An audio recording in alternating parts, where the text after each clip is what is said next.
Eu cumprimento os irmãos com a paz de nosso Senhor e Salvador, Jesus Cristo.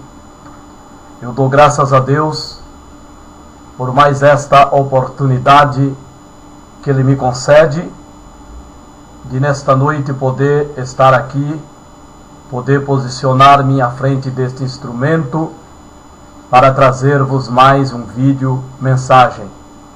Dou graças a Deus por este dia, dou graças a Deus pela minha vida, pela vida da minha filha.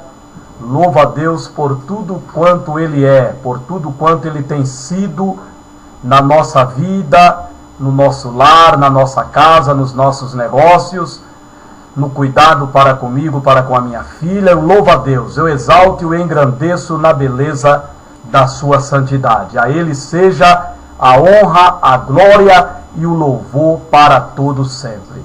Queridos amados, convido-vos nesta oportunidade, sem muita delonga, a ler comigo um versículo da palavra de Deus, que encontra-se no livro de Eclesiastes, capítulo de número 8, versículo de número 14. Livro de Eclesiastes,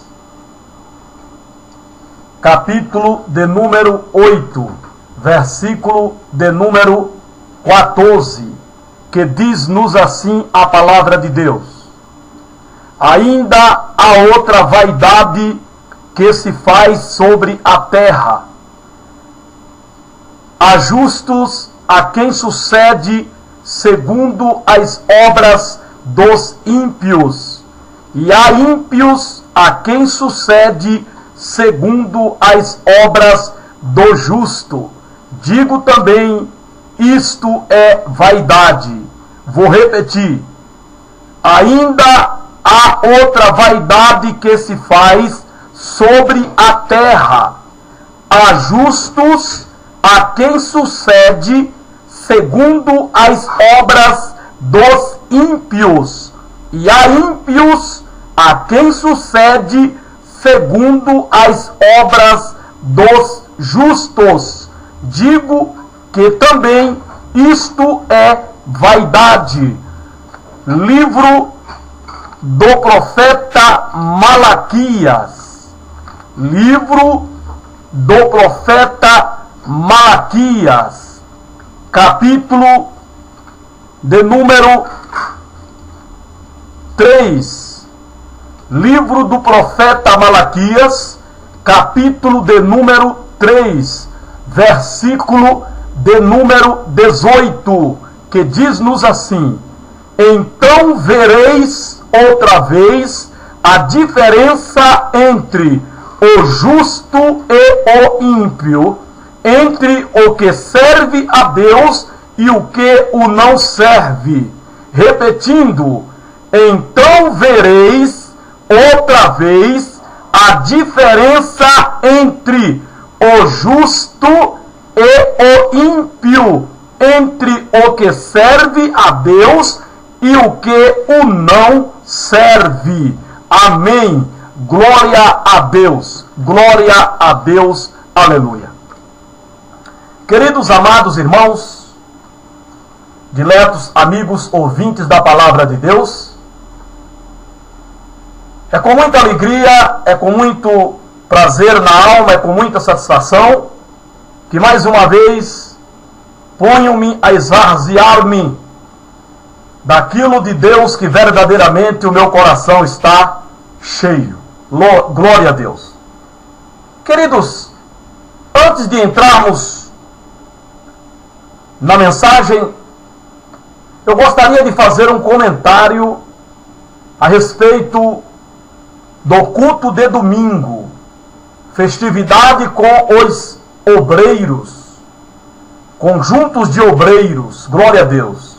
O que quero aqui parabenizá-los, foi muito bonito, a presença de Deus verdadeiramente foi manifestada de uma maneira gloriosa. Os louvores, as mensagens, foram realmente Deus manifestando-se no nosso meio. Os obreiros estão de parabéns pela a festa que atribuíram a Deus em comemoração de mais um ano do aniversário do grupo. Louva a Deus por isso. A mensagem foi bastante maravilhosa, para a glória de Deus, gostei muito do teor da mensagem. Mas eu quero chamar a atenção para isso. Os irmãos lembram que no domingo anterior, ao domingo da festa, foi o irmão Joel quem pregou. E os irmãos sabem o que se deu diante do que o irmão Joel pregou. A reação do pastor, a atitude, para alguns não muito louvável,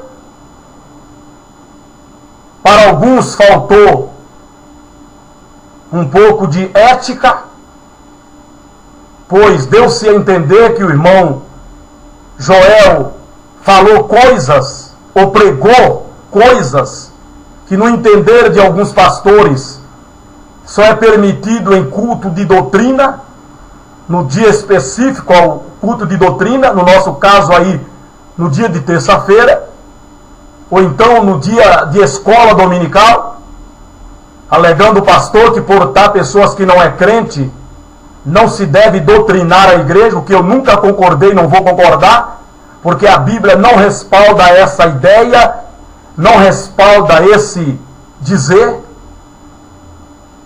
ok? Mas faltou, segundo até alguns irmãos, um pouco de ética por parte do pastor, no que ele se dirigiu ao irmão Joel após o mesmo pregar a palavra de Deus. E eu quero então perguntar aos irmãos e fazer aqui uma comparação entre o que o irmão Joel pregou no domingo anterior e o que o pregador pregou nesse domingo de festividade. Se os irmãos analisarem e colocar em julgamento, os irmãos irão ver que houve mais agressividade por parte do pregador de domingo da festividade do que do irmão Joel no domingo anterior. Se fôssemos analisar o que o pregador falou em cima do altar, iríamos talvez dizer e concordar com o pastor, o que eu não concordo, que aquilo não era para se falar em um culto público, e sim em um culto de terça-feira. Se os irmãos olharem e lembrar, analisar o que o pregador falou, os irmãos vão dizer, meu Deus, isso não é para dizer em um culto como esse, onde tem pessoas que não são crentes. Embora eu louvo a Deus, agradeço a Deus pela vida desse pastor que pregou, desse pregador, não estou aqui criticando a ele nem a mensagem de maneira nenhuma. Eu gosto desse tipo de mensagem que ataca realmente o pecado, ataca realmente aqueles que, como disse ele, são safados, andam com safadeza e sobem nos altares, estão nos nossos altares, onde ele mesmo disse que Deus vai tirar muito cabra safado que está em cima do altar. Assim disse o pregador. Mas o que eu quero colocar aqui em questão é o porquê também não se falou depois que o pregador pregou que o culto de doutrina em nossa igreja é terça-feira. Como foi falado do irmão Joel, após o irmão Joel pregar. Por que não se falou também do pastor? Por que também não teve essa ressalva? Por que não se falou também ao microfone, assim que o pregador acabou de pregar, que o nosso culto era terça-feira? Que tinha pessoas não crentes e não precisa ouvir certos assuntos que é para ser tratado nos cultos de terça ou então na escola dominical. É aí que está, irmão, que eu vejo que há uma diferença entre o pregador amigo do pastor e o pregador que não é amigo do pastor. Há uma diferença no trato entre o pregador que é amigo do pastor e entre o pregador que não é amigo. É só um membro, é só um congregado, faz parte da congregação de Vila Brasilândia, mas não é amigo do pastor. Porque no que diz respeito ao que o irmão Joel pregou, que foi Bíblia pura, houve esse certo ataque, houve uma certa deselegância, não houve um apoio, não se falou nada apoiando a mensagem quando se pegou o microfone, mas já foi direto falando que o culto de doutrina nosso era nas terças-feiras, que havia pessoas não crentes no culto de domingo e certos assuntos que eles não tinham que ouvir. Só que para o pregador da festividade, que falou coisas muito mais pesadas, e eu gostei, do que o irmão Joel falou. O pregador falou coisas realmente que, se fôssemos olhar, e se fôssemos considerar, segundo certos pastores, era para ser falado de um culto de terça-feira para a igreja, e não num culto de domingo, como se falou. Mas não houve essa reação do pastor. Houve uma reação de apoio de quem agradou-se da mensagem. Por quê? Porque, irmãos, temos analisado certas atitudes da seguinte maneira: se o pregador vem de fora, ele pode falar o que ele quiser sobre os nossos altares, perante a nossa igreja. O pastor depois não fala nada. Não fala nada. Certo? O camarada vai embora. Ele não está mais ali para a igreja ficar olhando para ele e ficar ou elogiando pela coragem, pela ousadia com que ele pregou, com que ele falou. Em muitos casos, excede até a maneira do pastor pregar, do que aquele irmão que está ali presente, que ele é da congregação. A igreja vai ficar olhando para ele, a igreja vai ficar vendo ele, vai ficar desejando ele ter oportunidade para pregar, para ouvi-lo. E o pastor, se não der, vai ficar numa situação totalmente constrangedora. A igreja vai ter a atitude do pastor como um ataque, uma perseguição ao irmão, porque o irmão pregou de maneira eloquente, de maneira ousada, atacando e combatendo o pecado, a vaidade, o mundanismo. Então essa é a diferença de quem prega e fala tudo o que quer falar e vai embora, e entre aquele que prega e fala tudo o que quer falar e fica na congregação, porque ele é da congregação. Há uma diferença. Ao que vem e fala tudo o que quer e vai embora, o pastor não fala nada, porque ele vai embora, a igreja não vai mais lembrar dele. Mas o irmão que é da casa da igreja, aí se fala contra o que ele pregou, combatendo, rebatendo, porque talvez o pastor se sente inferior, talvez ele se sente que o pregador, o irmão, ultrapassou aquilo que, no entender dele, é ele que tem que pregar, e tem um dia certo para pregar, e tem um povo certo para ouvir. No caso, não é os ímpios que tem que ouvir. Então, no entender do pastor, ele age dessa maneira.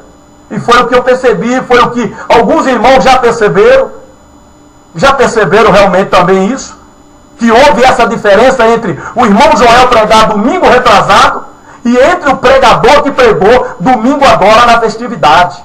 Houve um certo diferenciamento no tratamento e no apoio à pregação por parte do pastor. No caso do irmão Joel, o pastor não foi elegante. No caso desse pregador, que foi mais agressivo do que o irmão Joel nas suas palavras, o pastor já foi elegante, elogiou, louvou a Deus pela mensagem. Você está vendo, irmão? Como é difícil a gente pregar na nossa igreja. Como é difícil a gente pregar sobre os altares das nossas igrejas. Como é difícil falar a verdade para a igreja. Não é fácil, irmão. Se há um preço a pagar, pregar a verdade com verdade tem um preço a pagar. E é o que muitos pregadores não querem. Por isso eles bajulam, por isso eles elogiam, por isso eles mimam a igreja, mimam o pastor. Eles pregam como o pastor quer que eles preguem. Antes de pregar, eles analisam a aparência da igreja, para que então ele possa pregar. Se ele vê que a igreja é uma igreja que está lá toda pintada, toda maquiada, toda carnal, toda vaidosa, ele então já busca uma palavra que não ataque essas práticas, esse mundanismo que ele está vendo tão visível, tão patente dentro das nossas igrejas. Então ele já procura trazer uma mensagem mais profética, uma mensagem de revelação, uma mensagem de que Deus está dando, Deus vai fazer, que Deus vai operar. Esse tipo de mensagem vai arrodeando, buscando nunca atacar as práticas mundanas e vaidosas que ele vê dentro das nossas igrejas. Por quê? Porque ele quer agradar o pastor da igreja. Ele quer agradar a igreja. Mas ele então não tem coragem para pregar como se deve pregar, combatendo essas práticas, combatendo esse mundanismo, combatendo essas vaidades, combatendo essas carnalidades, esse sensualismo, esse erotismo que está dentro das igrejas evangélicas. Sim, irmão. Sim, não se tem coragem. Por quê? Porque não quer passar por isso. Quer ter outra oportunidade. Quer ser chamado novamente, quer ser convidado novamente. Então procura ser bastante amigo do pecado, amigo do mundo, amigo da vaidade, amigo da igreja, que vai totalmente encontrar a doutrina, encontrar a santidade, encontrar a obediência a Deus. Não é fácil, irmão, pregar a palavra de Deus como ela é. Não é fácil. Não é fácil. Eu já disse aqui, difícil é quando o pastor tem uma família que não lhe obedece, que não segue-o conforme a palavra de Deus quer. Aí fica difícil ele apoiar esse tipo de mensagem. Esse tipo de mensagem como o irmão Joel pregou. Mas no caso desse pregador na festividade, por ser amigo do pastor, teve um apoio. O pastor não pegou o microfone e já foi orando. O pastor pegou o microfone e deu umas palavras de agradecimento ao pregador, de agradecimento pela mensagem e assim por diante. O que alguns irmãos já perceberam que não houve com relação ao irmão Joel. Então tá aí, irmão, que há uma discriminação entre os tipos de pregador. Os que vêm e falam tudo o que quer, fala tudo conforme a palavra de Deus e vai embora. Então o pastor Baeces aí não fala nada, porque eles vão embora. Mas para o pregador que é de casa, da igreja, que fala, prega a palavra de Deus com ousadia, com autoridade, Bíblia pura, combatendo, aí é tido como alguém que ultrapassou o limite, que foi naquilo que o pastor é quem deve falar e no dia específico e para um povo específico. O que não é verdade, o que a Bíblia não aprova, não apoia isso aí. De maneira nenhuma, como eu disse aqui. Então é lamentável isso, irmão, que nós vemos hoje na nossa igreja. Nos esforçamos, oramos, buscamos andar uma vida de consagração, uma vida aos pés de Deus, para quando nos dar uma oportunidade, nós trazer uma palavra que verdadeiramente venha edificar a igreja, venha consolar, venha exortar a igreja. E isso não cabe ao pastor somente exortar a igreja. Não, irmão. Quem prega está exortando, ensinando, doutrinando. E isso, como eu já falei aqui, no vídeo anterior, segundo a palavra de Deus, é quando nos ajuntamos. Quando vos ajuntais, aí não diz o dia específico, não diz o dia da semana. Mas quando vos ajuntais, uns têm salmos, outros têm doutrina. Está aí. É a palavra de Deus, é Deus quem fala. Mas, lamentavelmente, podemos perceber essa discriminação. Eu louvo a Deus pela mensagem, a mensagem me agrada, me agradou. Louvo a Deus pela vida desse pregador que pregou no domingo, à noite, na festividade com o grupo de obreiros. Certo? Não estou aqui combatendo a mensagem, o tipo de mensagem, o que foi dito, não. Ele foi ousado, ele foi muito ousado ali. Eu gosto de ousadia para falar, certo? Sobre safadeza, sobre adultério, sobre prostituição. Foi o que ele falou. Ele pregou esse domingo. E outras coisas mais. E foi aceito. Teve um respaldo do pastor depois, no final. É lamentável, irmão. Por isso que eu digo para os irmãos que não é fácil, irmão. Por isso que eu digo para os irmãos que eu não me preocupo com o ministério. Eu não busco galgar uma posição ministerial. se me chamarem, se me verem apto, amém, vou ficar feliz, alegre, vou servir com alegria. Mas ficar ganancioso, cobiçoso por uma posição no ministério a ponto de esquecer quem sou. Não, eu não esquecerei quem eu sou. Eu sou servo de Deus, do Deus Altíssimo. Fui chamado para não ter respeito à face daqueles que andam errado, mas para denunciar o seu pecado, para ver se salvam o pecador. Então eu não posso omitir-me disso, desse privilégio que Deus me deu, em nome de um apoio, de uma posição no ministério, de um cargo, de uma função. Não. Eu continuarei sendo servo, membro do corpo de Cristo. Porém, se for nos usado na igreja, no ministério, estamos prontos. Mas não iremos correr atrás jamais.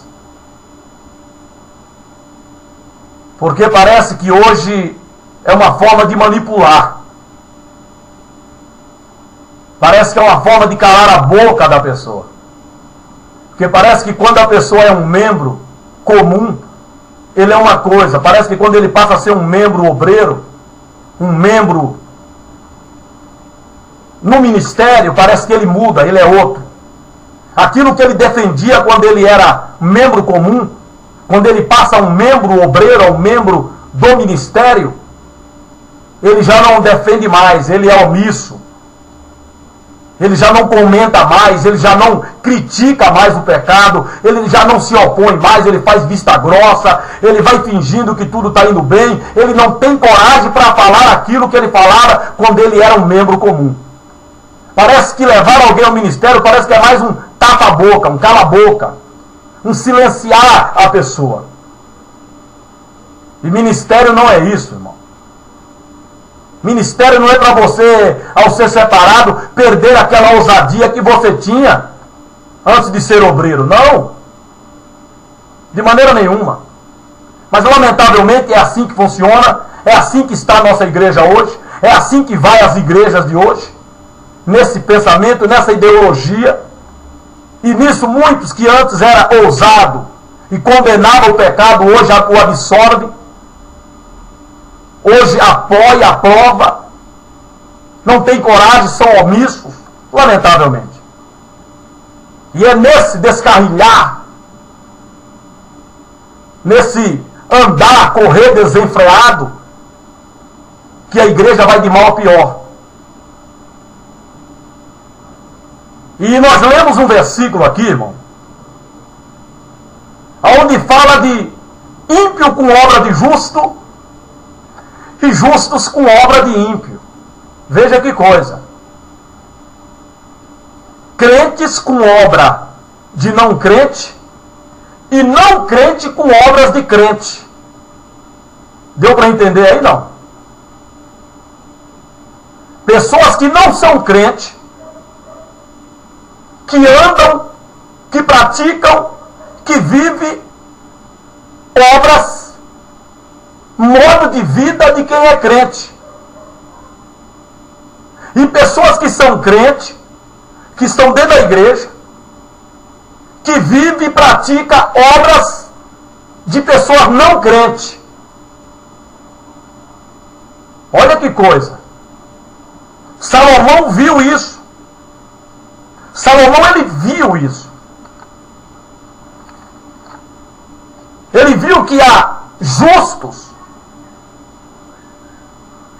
a quem sucede segundo as obras dos ímpios. Olha só. E ele viu ímpios a quem sucede segundo as obras do justo. Ou seja, é o ímpio sendo crente e o crente sendo ímpio. E é o que nós vivemos hoje. É o que nós estamos vendo hoje. Sim, irmão. Isso é a realidade de hoje. Os crentes hoje, eles estão mais ímpios do que o ímpio. E o ímpio está mais crente do que o crente. Meu Deus, que coisa! Sim.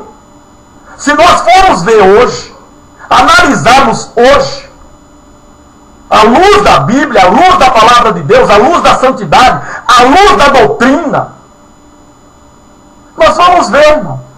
E vamos ter que admitir que se Deus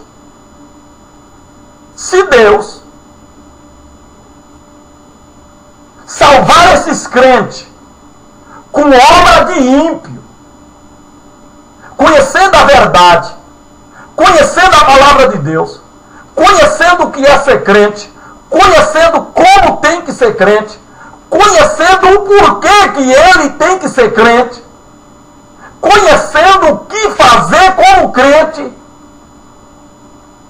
mas anda como ímpio, pratica tudo dos ímpios, Deus vai ter que salvar os ímpios com obra de crente.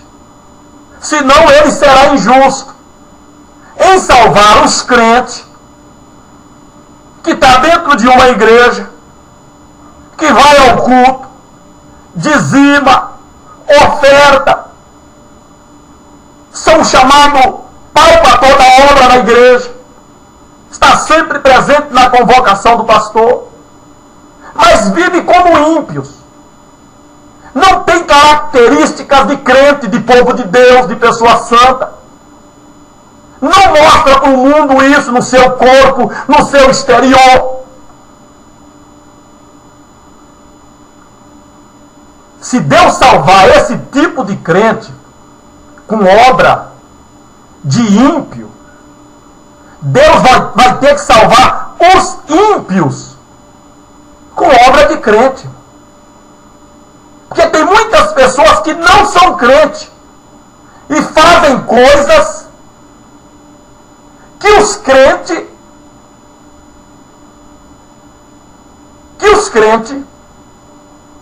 é quem deveria fazer. E existe ímpio que não fazem coisas que não era para os crentes fazer e os crentes fazem. Complicou aí não? Ou deu para entender? Tem ímpios, pessoas não crentes, que fazem coisas que era para os crentes fazer e eles não fazem. E tem ímpios não crentes que não fazem coisas que não era para os crentes fazer e os crentes fazem. Por exemplo, tem pessoas que não são crentes e eles não gostam de pintura. Eu já ouvi isso.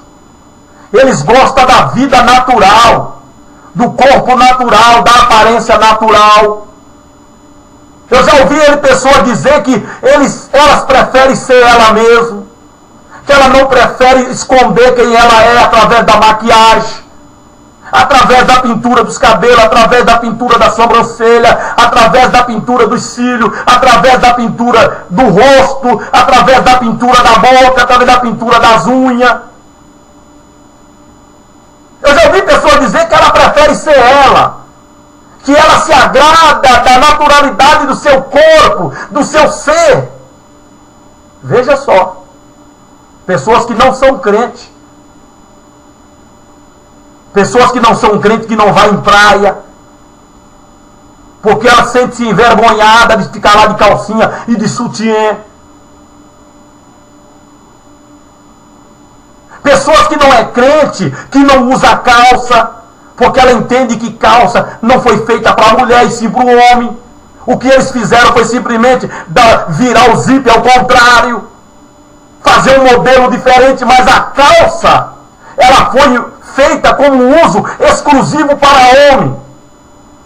O sacerdote usava a calça por baixo da sua vestimenta, chamado cerolão, que vai até o joelho, por ordenança de Deus. É bíblico isso.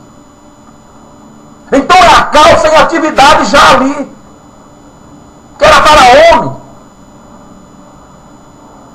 Então tem pessoas que não é crente que não usa. Eu já ouvi pessoas que não é crente dizer que ela se sente mulher usando roupa, saia, vestido.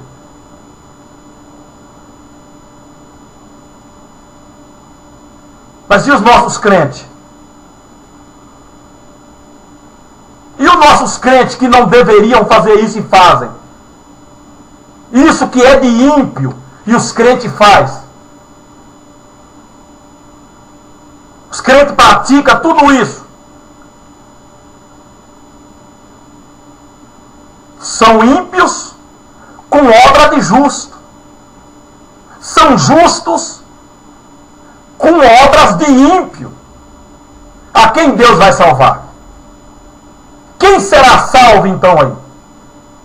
Onde haverá a injustiça de Deus? Onde haverá a justiça de Deus? Em salvar o crente ímpio? Ou salvar o ímpio crente? Ou salvar os dois? Ou não salvar nenhum? Porque se Deus salvar esses crentes que estão aí hoje dentro das igrejas, cujo seu modo de vida é ímpio, é do ímpio, é do que não conhece a Deus, do que não teme a Deus, do que não tem a Deus na vida. E isso se vê através do corpo. Precisamos frisar bem isso. O que a minha alma é, como a minha alma está dentro de mim, reflete no corpo, naquilo que se vê em meu corpo. Nunca podemos deixar de esquecer disso, dessa importante verdade. O corpo retrata o que é a alma. Como está a minha alma? Porque o que o corpo exterioriza é a vontade interna da minha alma. Preciso entender isso. O corpo não tem vontade própria. O corpo sem a alma, ele fica inerte, imóvel, ele morre. O corpo sem a alma não sobrevive, não tem movimento, não tem ação, não tem desejo. O que o corpo traz para si e põe em si é por uma vontade da alma. O corpo apenas expressa a ação da alma. Então, se o corpo está ali entregue à vaidade, ao mundanismo, às práticas vaidosas, mundanas, que descaracterizam o ser humano do seu estado natural, daquilo que realmente ele é, isso é a alma. É um desejo que está na alma. É uma alma presa. É uma alma escrava. É uma alma que não é liberta. Então, peraí. Se esse crente está nessa situação, você olha para ele e você vê nele as mesmas práticas que está no ímpio. Você vê lá o crente, cabelos pintados, sobrancelhas pintadas, cílios pintados, rosto pintado do blanche, boca pintada, brinco na orelha, tatuagem, roupas sensuais, decotada, transparente, mostrando o corpo, mostrando sua sensualidade. Aí você olha para o ímpio e você vê também do mesmo jeito. Deus vai salvar o crente? Se tudo aquilo que ele retrata no corpo, para o mundo exterior, de modo que nós vemos, é a alma dele que está com aquele desejo, e Deus vai salvar esse crente, e vai lançar o ímpio no inferno? Não. Aí Deus será injusto. Aí haverá uma injustiça por parte de Deus. Ele estará salvando um justo com obras de ímpio. Aí talvez alguém mais ousado diga: não, irmão, mas esse crente aí ímpio que o irmão fala, ele crê em Jesus. E esse ímpio aí que o irmão fala com obra de crente, ele não crê. Espera um pouco. O ímpio não crê em Jesus,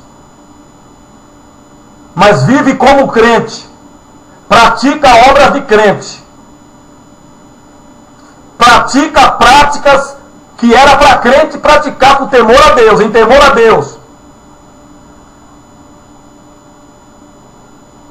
E o crente consciente, mas vive como ímpio. Ele crê em Deus. Quem disse que ele crê em Deus?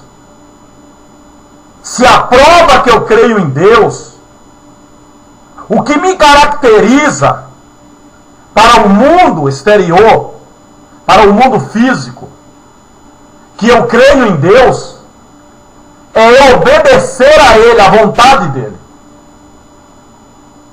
É obedecer a vontade dEle. E a vontade de Deus para nós, segundo Paulo, na primeira carta aos Tessalonicenses, capítulo 4, versículo 3, é a obediência, é a santificação. A vontade de Deus para o homem e para a mulher é a santificação. E essa, na mesma carta, capítulo 5, 23, no corpo também. No espírito, na alma e no corpo. Então você vem me dizer que esse crente, com todas essas práticas ímpias de não crente, ele crê em Deus, e por isso Deus vai salvá-lo, e o ímpio, com obra de crente, você diz que ele não crê em Deus e ele será condenado. Aí Deus será injusto, irmão. Aí haverá uma injustiça nesse Deus santo e poderoso que nós pregamos. Haverá. Porque, irmão, uma pessoa que anda em conformidade com esse mundo, ela não crê em Deus. Porque Deus, o próprio Deus diz que aqueles que andam assim, em conformidade com esse mundo, é porque é amigo dele, aceitou do amigo o mundo, as suas obras, suas práticas, aquilo que é do mundo. Ninguém aceita nada de estranho, irmão. É recomendado às crianças a não aceitar nada de estranho.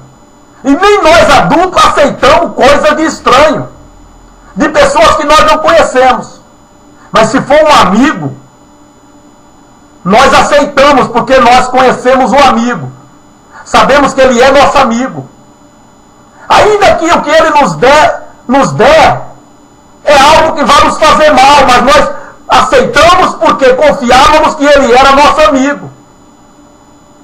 Então quem aceita essas bugigangas mundanas, que destrói o corpo, que pertence a Deus, que Deus exige a naturalidade do corpo, a originalidade do corpo, que Deus exige a santidade desse corpo. Viu? Deus exige a santidade desse corpo. O que não fazem hoje os crentes. Não se preocupa muito com a santidade desse corpo que pertence a Deus. Mas a vontade de Deus, irmão, é a santidade do corpo. É a santidade. Então você vem me dizer que esse crente crê em Deus, fazendo tudo isso? Não crê, irmão. A alma dele ainda não creu em Deus para obedecer a Deus, para viver a vida natural de Deus, para aceitar a vida natural que Deus lhe deu, sem essas coisas do amigo mundo. Porque se o crente aceita tudo isso que é do mundo e põe no corpo dele para ser diferente, porque ele não está contente com quem ele é, ele não gosta de quem ele é, de como ele é, porque a sociedade não gosta dele como ele é no seu estado natural, no seu ser natural. Então o mundo, o amigo mundo, diz que ela tem que usar isso, tem que pôr isso no corpo, tem que andar dessa forma, dessa maneira, para cair no agrado e no gosto da sociedade. Aí o crente faz, pega tudo que é do mundo, o amigo mundo, e aí a Bíblia diz, essas pessoas se tornam inimigos de Deus. São inimigos. Estão dentro da igreja, mas são inimigos de Deus e amigos do mundo. Porque se aceitar essas coisas do mundo, que é do mundo, que é para o mundano, é porque esse homem e essa mulher, esse irmão e essa irmã, são amigos do mundo. E a Bíblia os caracteriza de adúlteros e adúlteras. E adverte, não sabeis vós que a amizade do mundo constitui inimizade contra Deus? Então são adúlteros e adúlteras. E são inimigos de Deus. Pela amizade com que tem com o mundo. Aceitando tudo o que é do mundo e pondo na sua vida, pondo no seu corpo. E isso quem faz é a alma, irmão. Precisamos nos conscientizar disso. Dessa verdade. O corpo não tem uma vida e a alma tem outra. A vida do corpo está na alma. A alma usa o corpo para expressar suas ações, seus desejos, sua vontade para o mundo exterior, para o mundo físico. Eu não vejo a alma, mas vejo suas ações através do corpo. Eu vejo as suas atitudes através do corpo. Por isso que a alma precisa do corpo. A alma precisa do corpo. A alma, ela continua existindo fora do corpo, mas o corpo não subsiste sem a alma nele. Ele morre, ele deteriora, decompõe. Mas a alma não, a alma continua vivendo mesmo fora do corpo. Então Deus deu um corpo, a alma, o espírito, para que pudéssemos externar para o mundo físico, para o mundo exterior, o louvor a Deus, a gratidão a Deus, a exaltação a esse Deus soberano e santo, que nos criou a imagem e a semelhança dele. Precisamos, irmão, entender essas verdades e aceitar. Se o teu corpo vai mal, se o teu corpo não vai como a Bíblia quer que ele vá, é a alma que está indo mal. O problema está na alma. O problema está na alma, irmão. Quem tem que ser liberto é a alma. Quando Jesus veio para salvar, ele veio para salvar a alma do indivíduo.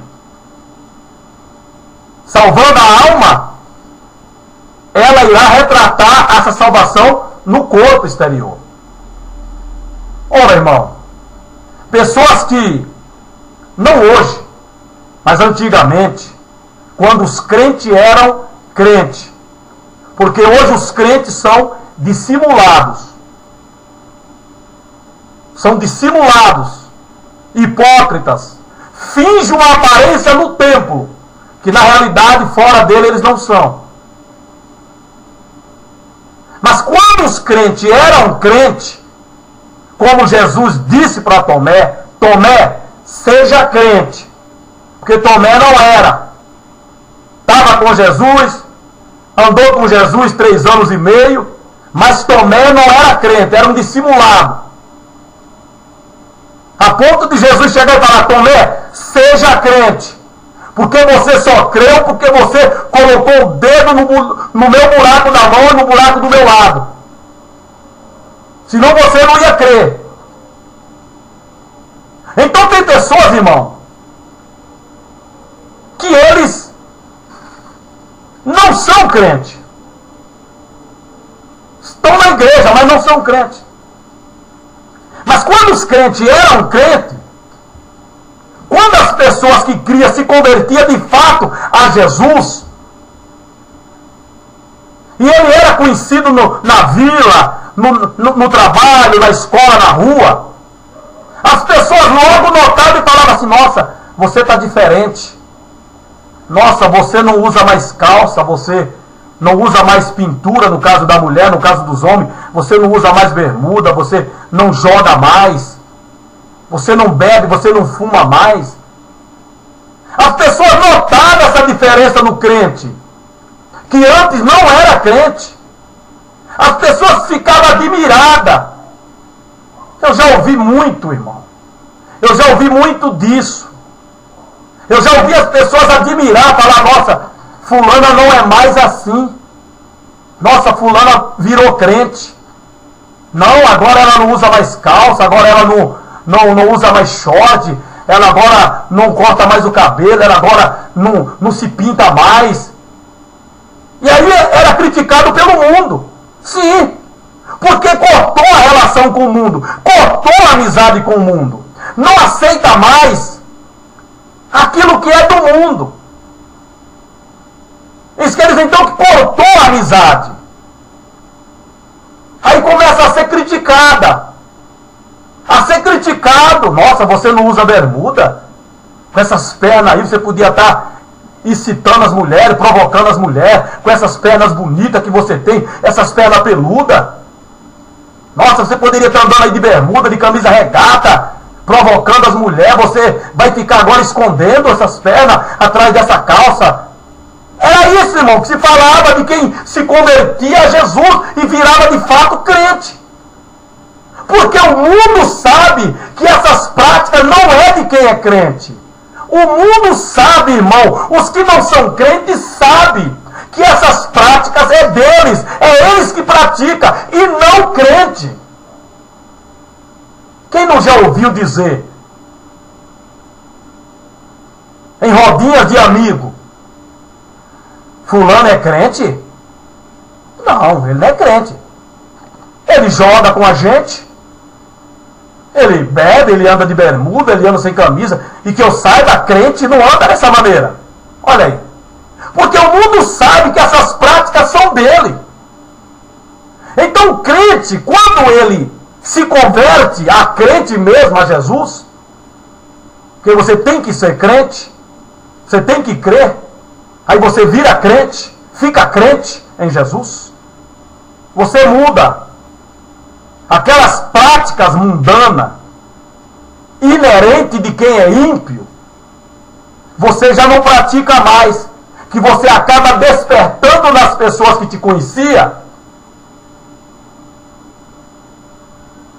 um certo interesse pelo que te aconteceu. Porque você agora está assim, porque você agora não faz mais isso, você agora não vai mais para a praia. É que agora eu sou crente, agora eu sirvo a Deus, agora eu vivo para Deus, agora eu não vivo mais para mim, eu pertenço a Deus, eu entreguei-me a Ele, eu reconheci que Ele me comprou, que eu sou dele agora, então eu não ando mais como eu andava, como eu queria andar, agora não, agora eu tenho uma regra, eu tenho um limite. A vontade minha agora é de Deus, não é mais minha. Quando eu andava assim, quando eu fazia assim, era sobre a minha vontade. Agora eu entreguei a minha vida para Jesus e já não vivo mais eu.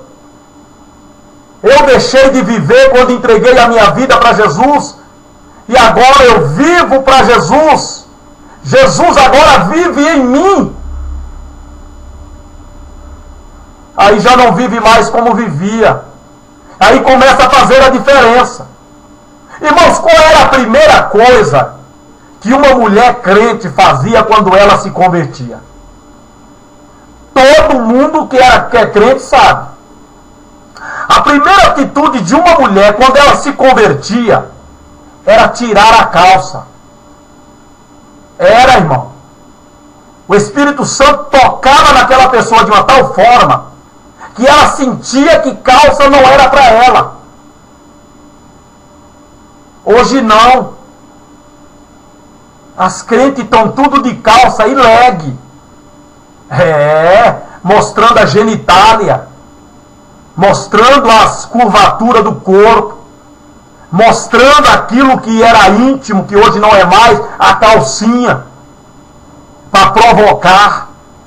Crente que põe até aquelas miniaturas de calcinha, que você olha para ela por trás e você vê tudo transparente, totalmente descomposto do tamanho do seu glúteo. Para quê?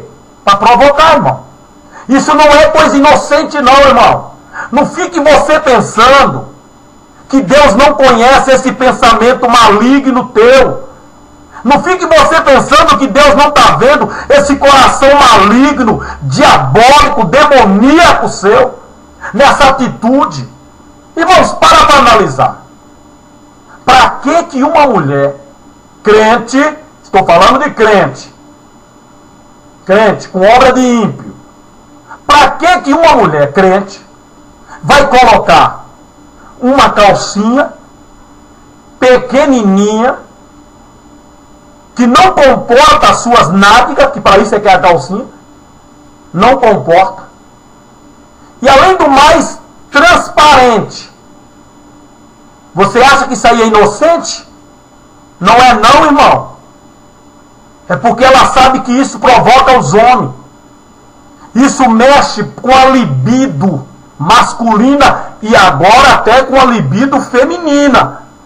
Com esse negócio de homossexualismo, hoje as mulheres não provocam somente homem, elas provocam umas às outras. Porque hoje a mulher está desejando outra mulher e o homem desejando outro homem.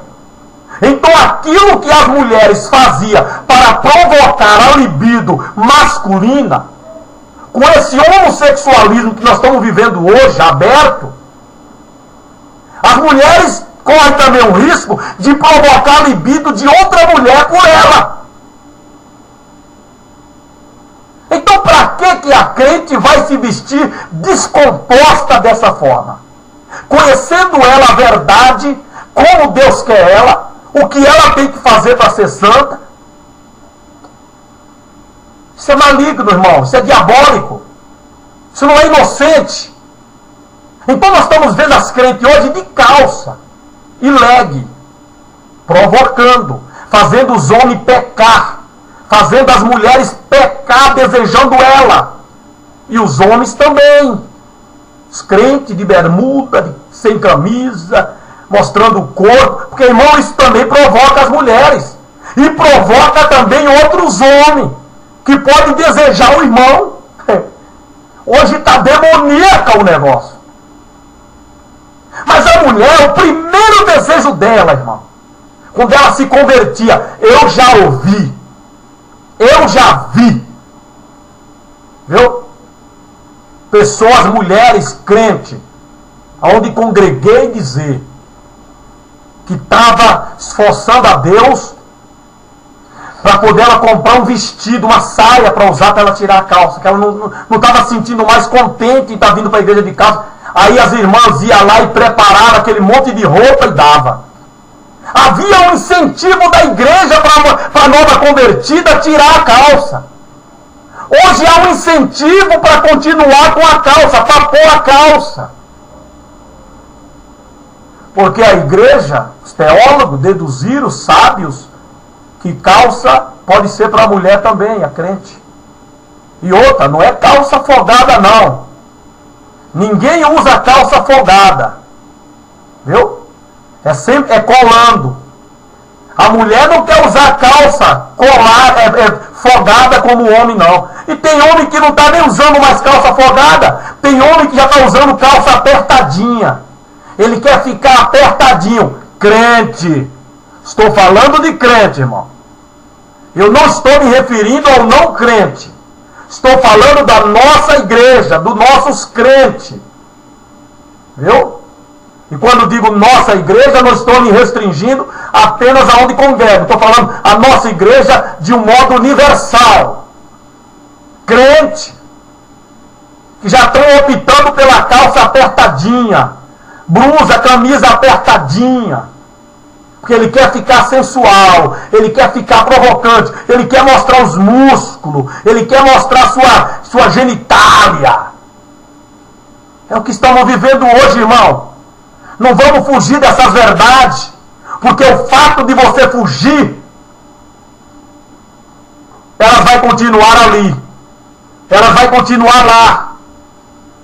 O fato, irmão, irmã, pastor, de você deixar de pregar, não quer dizer que aquilo não vai estar lá. Está lá. Viu? Então, irmão, lamentavelmente, hoje, quando uma moça se desvia, sabe qual é a primeira coisa que ela coloca? A calça. É a primeira coisa que uma nova convertida tira do seu corpo. Mas é a primeira coisa que uma crente que se desvia coloca no corpo, a calça. E não é folgada, é colando, é apertada, marcando mesmo a genitália, marcando o corpo. Irmãos, igreja, pastores, obreiro, você sabe que isso é verdade. Nossos crentes estão vivendo com obra de ímpio. As suas vidas são de ímpio. Suas práticas são de ímpio. Viu? E por outro lado, tem os ímpios com obra de justo. Os ímpios com obra de crente. Como eu disse aqui. A quem Deus salvará? Quem será salvo? Irmãos, ou Deus salva os dois, ou então Deus não vai salvar nenhum. Essa é a realidade, irmão. Ou Deus salva o crente com obra de ímpio e o ímpio com obra de crente. Ou então Deus não vai salvar nenhum. Porque o crente com obra de ímpio, irmão, ele não creu em Deus. Ele não creu. Se ele cresce, ele obedecia a palavra de Deus e já não andava mais em conformidade com a amizade que se tem com o mundo. Então ele não creu. Se tudo isso que se vê no seu corpo é mundano, é do mundo, é porque a sua alma nunca creu em Jesus. O ímpio, com obra de crente, ele também não creu, ele faz aquilo que é natural. Então ambos não creram. E por que Deus vai salvar o crente com obra de ímpio e vai condenar o ímpio com obra de crente? Você acha que Deus é injusto, irmã? Você acha que Deus é injusto, irmão? Você acha que Deus vai te salvar só porque você está dentro de uma igreja, mas você não crê em Jesus ainda? Porque se você cresce, você não andava conforme o mundo, você não andava conforme o prazer dos teus sentidos, você se moldava conforme Deus quer. Romanos 12, 2.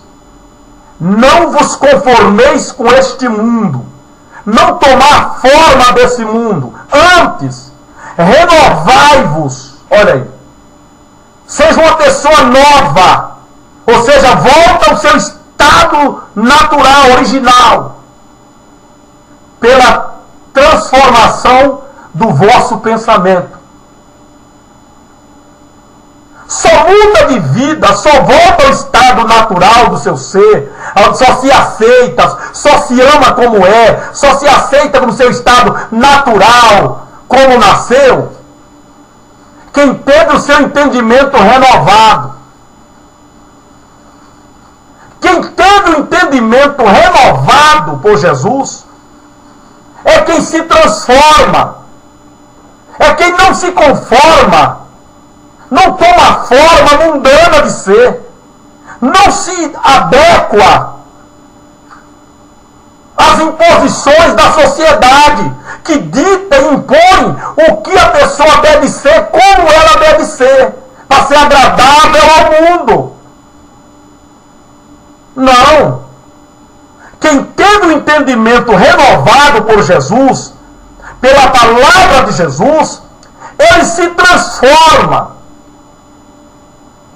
para conhecer qual é a boa, perfeita e agradável vontade de Deus. Aí ele vai conhecer que é a sua santificação. E essa santificação no corpo, no espírito, na alma e no corpo, vem de dentro para fora.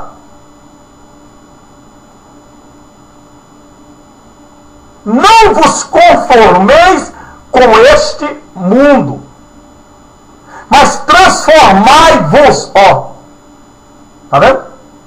Pela renovação do vosso entendimento. Entendimento renovado. Antes, o nosso entendimento era obscurecido, cheio de treva. Paulo escrevendo, segundo aos Coríntios, capítulo 4. Segundo aos Coríntios, capítulo 4. Paulo fala sobre isso. 4. Paulo fala sobre 4:4, segundo aos Coríntios 4:4, Paulo fala sobre o entendimento obscurecido pelo Deus do século, o diabo. O diabo, ele obscurecia o entendimento do crente, para que ele não entendesse pela revelação do Evangelho, que é o poder de Deus, a vontade de Deus para ele. Mas quando ele ouve a palavra de Deus e deixa a luz do Evangelho entrar, as trevas que estavam no seu entendimento é repreendida, a luz raia no entendimento do crente, e ele então passa a entender qual é a boa, perfeita e agradável vontade de Deus. Aí ele se transforma segundo a vontade e o querer de Deus, e não o querer da sociedade, do mundo. Aí ele não toma a forma mundana de ser. Ele se aceita, ele se ama como ele é, sem a necessidade de se camuflar, de se maquiar para aparentar, aparecer, apresentar-se numa imagem de uma pessoa que ele não é. Segundo aos Coríntios 4:4.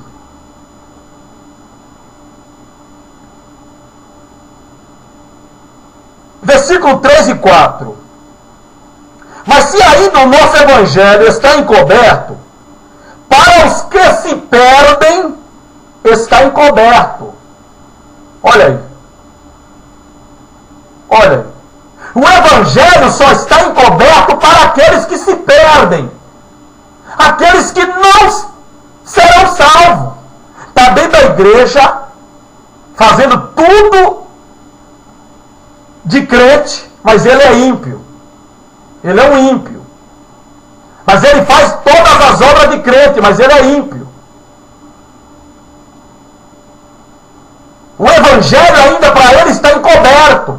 Porque um evangelho que não transforma, um evangelho que não renova o homem e a mulher de volta ao seu estado natural, que não o regenera, quer trazer ao estado original aquilo que se deteriorou, aquilo que sofreu deterioração, decomposição. Esse evangelho é banana, é um evangelho moço.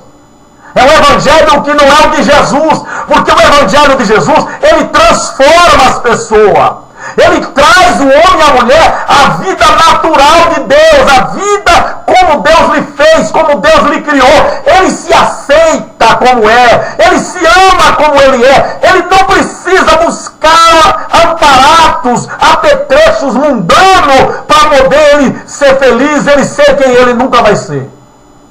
Para ser feliz. Não! Então o evangelho está encoberto para aqueles que se perdem. Aí Paulo diz, nos quais, estes que se perdem, o Deus deste século, o diabo, cegou os entendimentos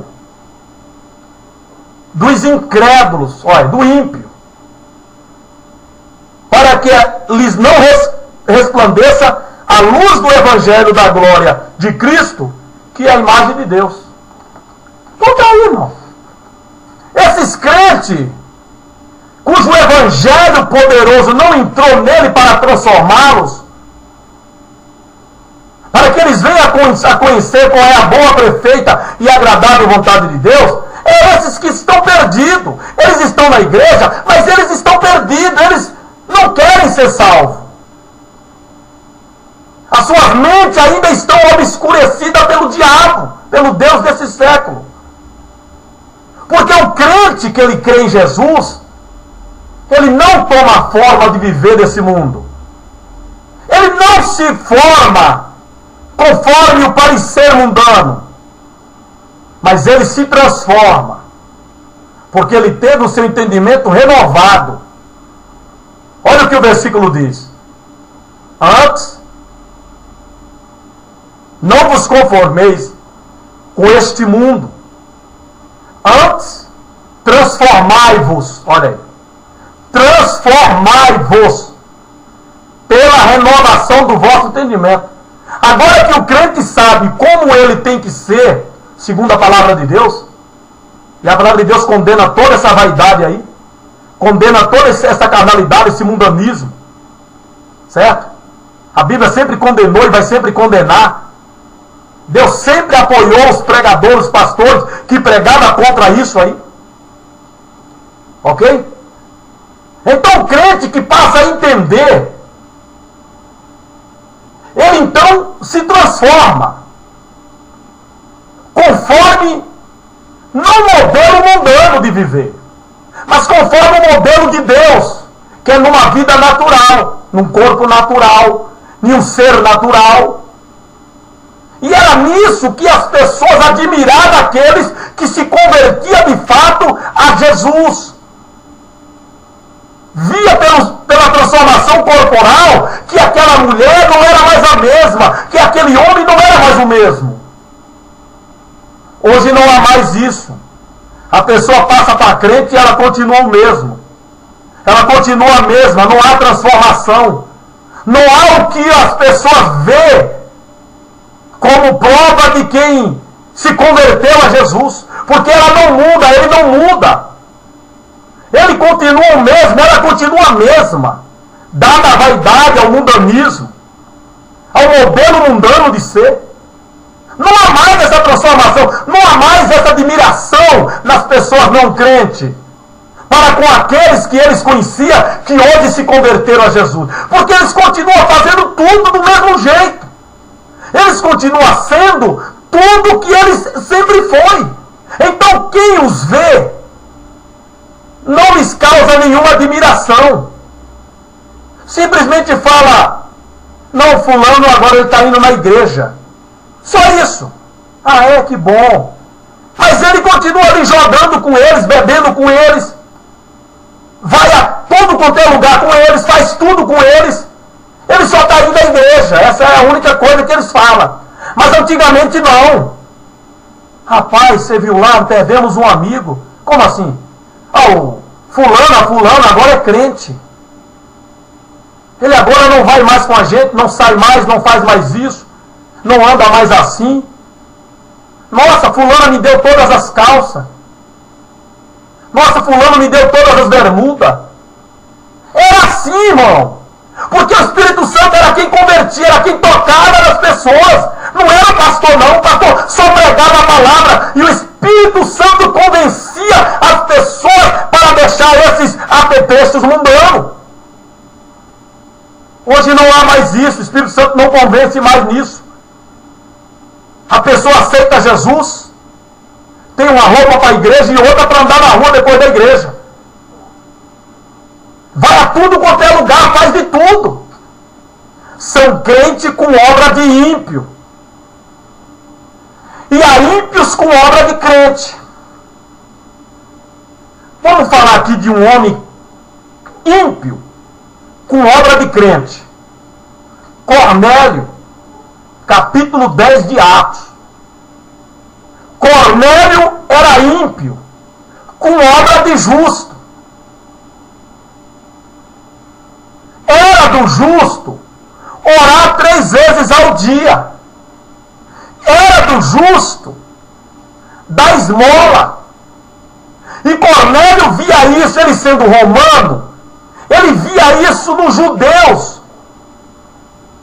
Cornélio observava no templo os judeus.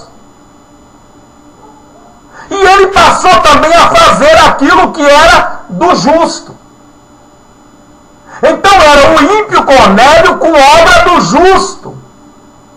Os crentes. o judeu. Deus se agradou e falou: não, eu preciso que se pregue para esse homem, porque tudo o que ele está fazendo, ele está fazendo de uma forma natural. E natural assim, a fazer as coisas de Deus, Deus não se agrada. Tem que ter devoção.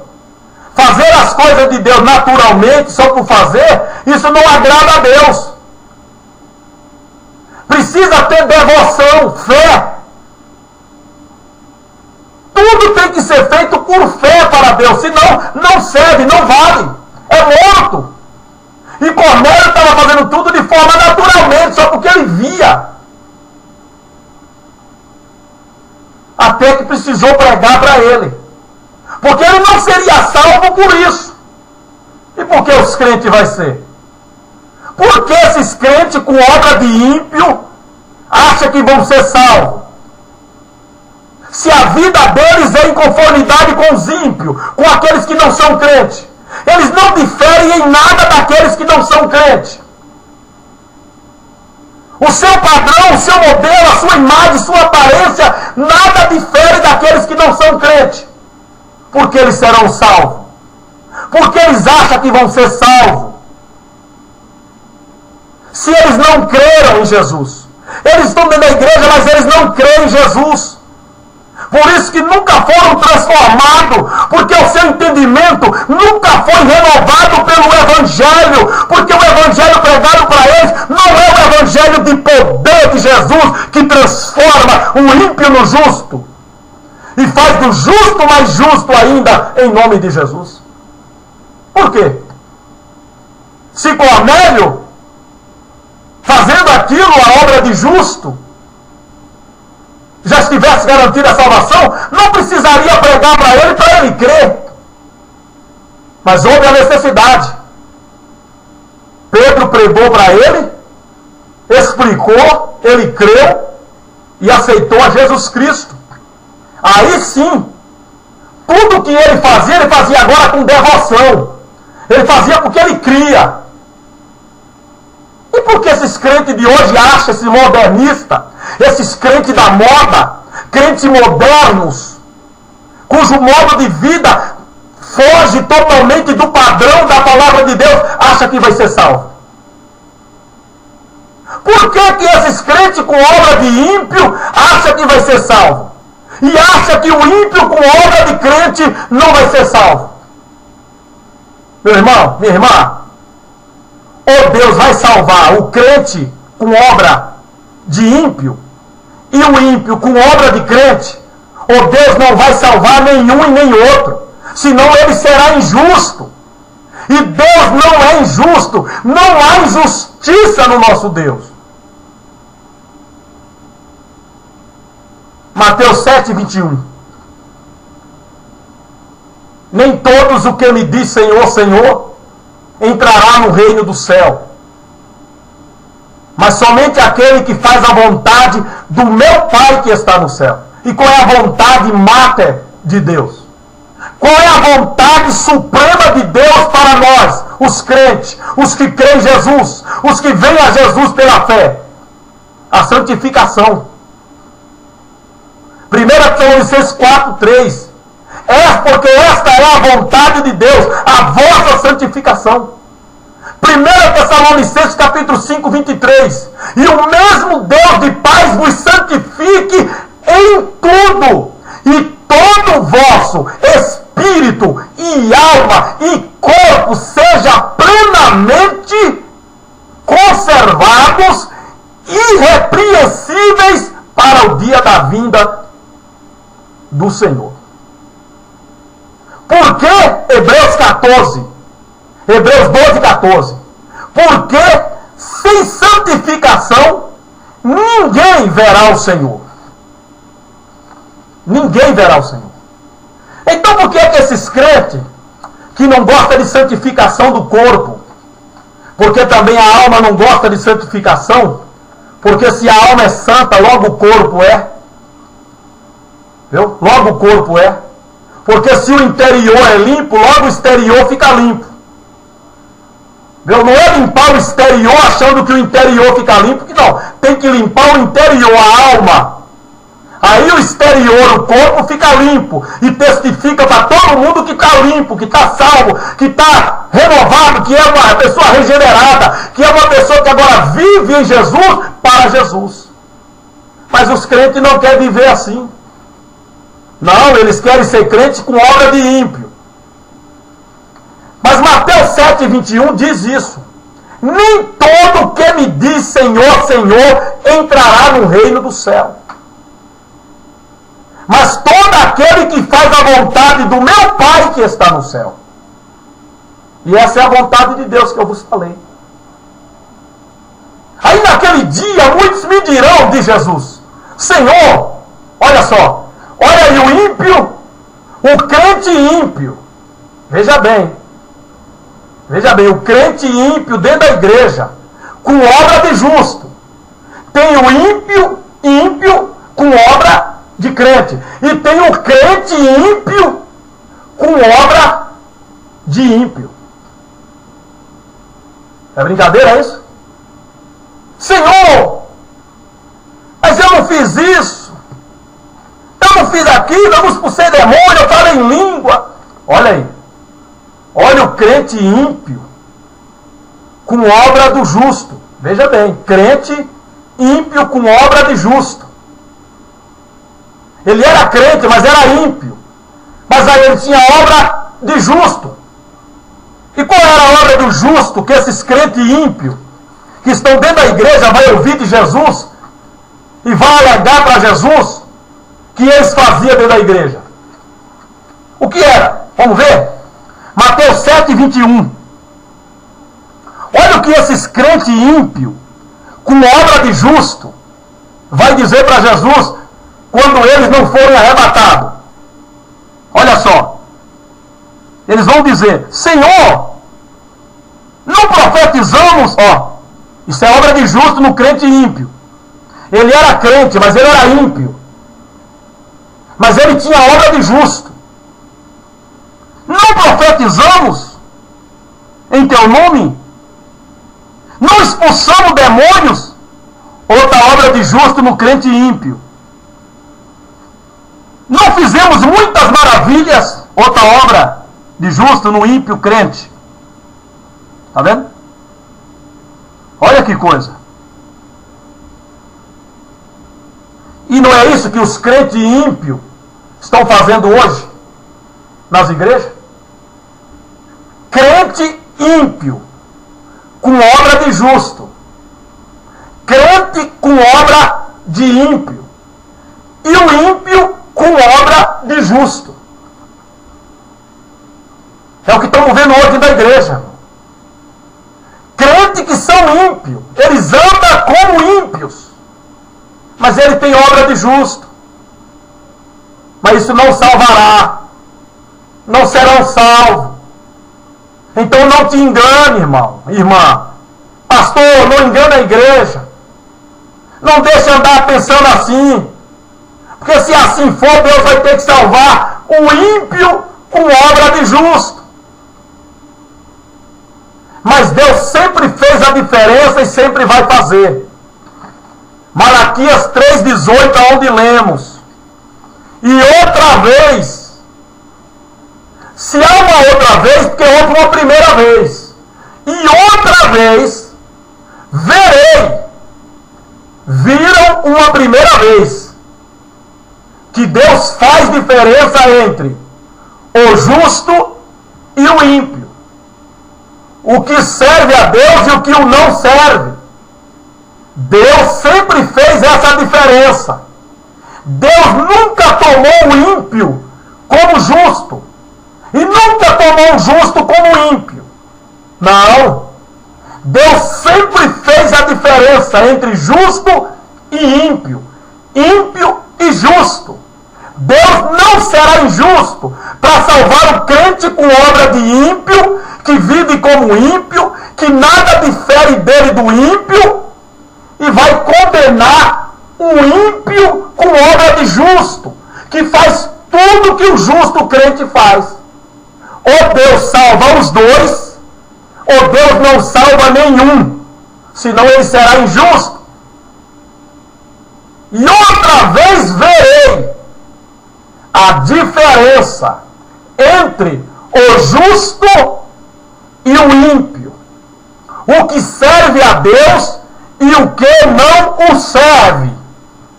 Não te engana, irmão. Não te engana, irmã. Sai desse mundanismo. Sai dessas práticas de ímpio. Sai dessas práticas mundanas. Não te engane. Porque Jesus virá.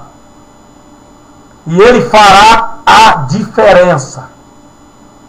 As 10 virgens pareciam todas iguais.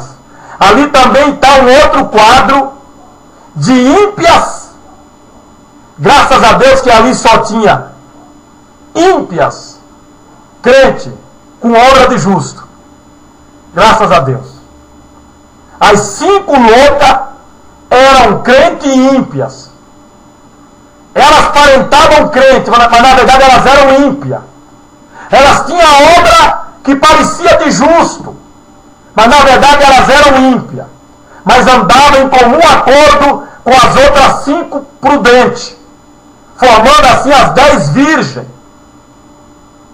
Mas quando Jesus veio, ele fez a diferença entre as 5 prudentes, crentes, justas, e as 5 virgens loucas, crentes ímpias. Jesus fez a diferença. Ele sempre faz a diferença. Não te engane. Não te deixe enganar, minha irmã. Você que vive em santidade, que vela pelo teu corpo, pela a naturalidade do teu corpo, que você se aceita como você é, de quem você é. Não te confunda com essas que estão aí do teu lado, com esses que estão do teu lado, irmão, viu? Achando que você está perdendo de viver como ela, no mundanismo, na vaidade, na carnalidade, no sensualismo, viu? E que ela também será salva. Não te engane. E não vá no engano dela ou dele. Não, Deus vai fazer a diferença naquele dia. Viu? Ou então Deus será injusto para com os ímpios que vivem em obras, a praticar a obra de justo dos crentes. Viu? E Deus não é injusto. Ou ele salvará os dois, ou ele não vai salvar nenhum. E eu vou ficar com que ele não vai salvar nenhum. Nem o crente com obra de ímpio, e nem o ímpio com obra de crente. Porque Deus é justo. E se houve uma vez em que ele fez a diferença entre o ímpio e o justo, entre o que serve a Deus e o que não serve, haverá uma outra vez em que ele fará novamente a diferença entre o justo e o ímpio, entre o ímpio e o justo, entre o que serve a Deus e entre o que não o serve. Porque ele é santo, ele é Deus, e nele não há injustiça. Amados queridos, que Deus vos abençoe em nome de Jesus, para a glória de Deus. Assim agradeço essa oportunidade, em nome de Jesus. Amém e amém.